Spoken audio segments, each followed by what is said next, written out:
का बा? दारू बा। किसकी दारू? संदीप भाई। हेलो भाई, कौन आया? किसका? दरोगा के। अरे सर बेवकूफ है डालो इधर।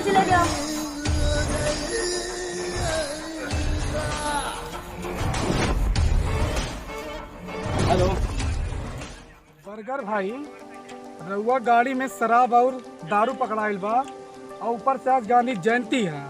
रउआ बताई हम का करें? तोरा कितना चाहिए?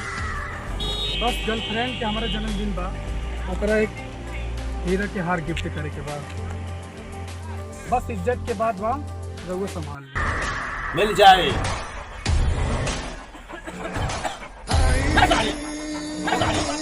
तो खुद बात करते हैं हम तो ए रोक रोक रोक रोक।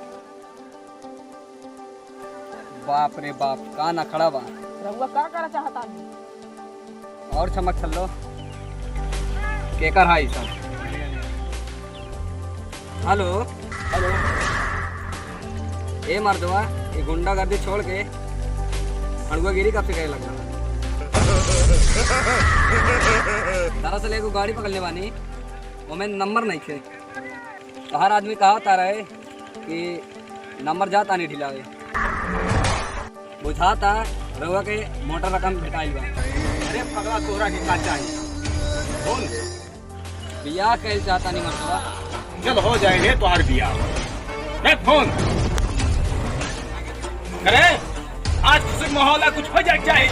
हाँ बरगर भाई, आज कुछ ओके के ही चाहिए। नाच यूपी वाला ठुमका लगा